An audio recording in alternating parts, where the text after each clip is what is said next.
Good afternoon. So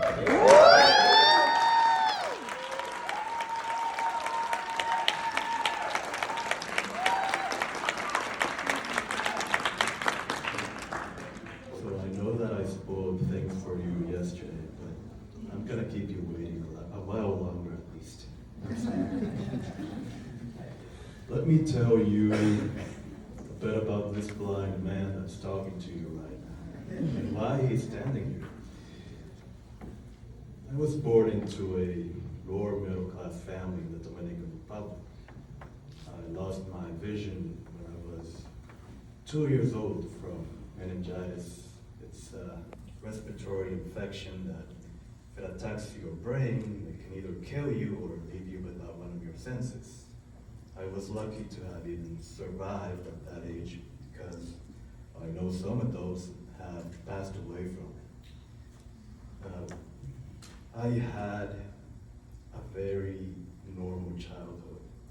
I never really felt that I had a disability. I mean, to me, things were normal. I had all of the normal toys that a boy would have, and I did watch some TV, even with just audio, and I also went out to the neighborhood and played with the other children. I really never felt that discrimination that sometimes you tend to feel once you're older.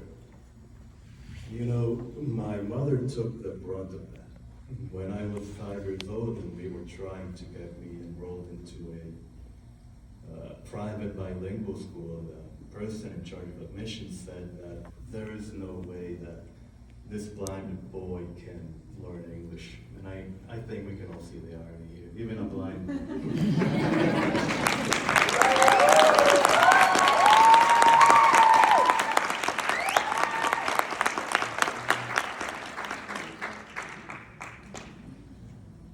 So whenever I wake up here in the US and I think about all the people that I helped in the rehabilitation center for the blind in the Dominican Republic, I went there to get some skills for myself. I wanted to learn how to clean and cook, and, you know, stuff that allows you to live on your own.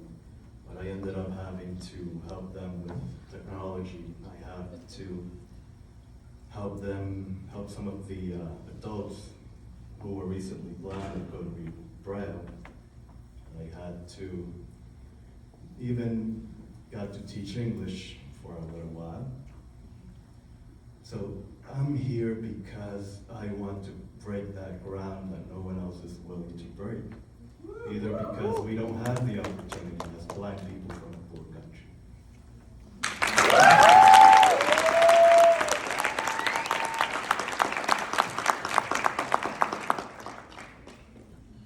Now I'm gonna show you a bit of what I've been doing over the past 6 months.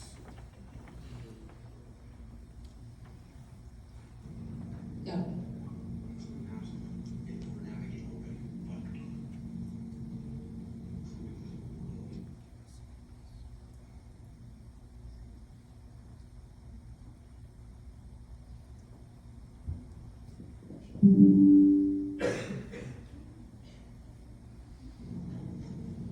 Yeah.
I have a confession to make now. I didn't think this was going to work.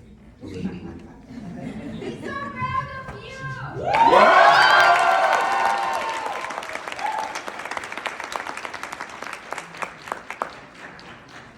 So let me explain what's going on here. Most of you have probably heard of virtual reality, VR, or probably the metaverse, but this is augmented reality. Augmented reality is about projecting virtual objects onto the real world and allowing, for example, if you're in your living room and you want to see how a couch looks before you purchase it, you can use your phone to project it onto your living room and see how it looks. So augmented reality is very visual, but we found that it can also be used to help blind people. What the app does is to basically record a small, almost like a video, but it's not quite a video. It drops these little crumbs over the environment, and then whenever you turn, it marks that as a point of interest. When you get to your destination and you stop recording the route, it turns it into a 3D map. For sighted people, it basically looks like the app is drawing a straight, somewhat curved line as you're walking. But that 3D map for blind people gets turned into sound, haptic feedback, and speech. And that's how we use it.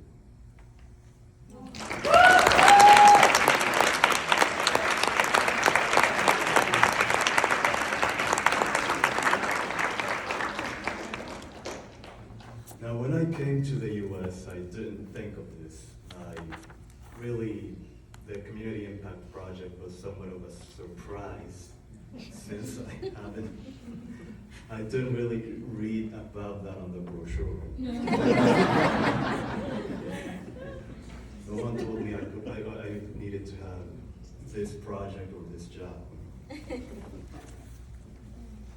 But I decided to try it out because at the end of the day, I have nothing to lose. And really, this is, I think, what we're doing at Northampton Community College is the first real-world implementation that the app is seeing outside of the Olin College of Engineering in Boston.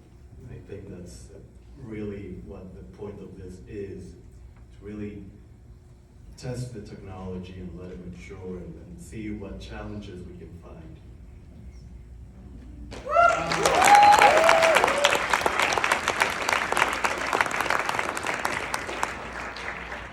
Now, I met another blind student at NCC. I wanted him to test this technology with me, and because we were the only two blind people that were in college at the time, were really underrepresented in K-12 education. So what I found is that if you don't have perfect mobility skills, not perfect, but very good mobility skills, the app tends to fall short a little bit. And that's one of the challenges that I'm trying to find a way to solve, because not every blind person has the same mobility skills. Many of us cannot keep a straight line while walking, and that can really get in the way of an app like this. My dream is to eventually get all of this technology and these pair of glasses so that you don't have to hold out your phone in front of you, and really you don't have to have other people listen to what you're doing. That's really what I want to do here.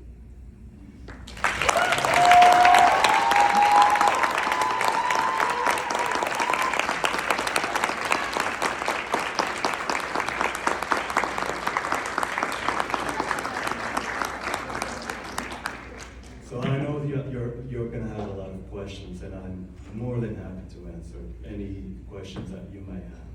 So thank you for seeing this.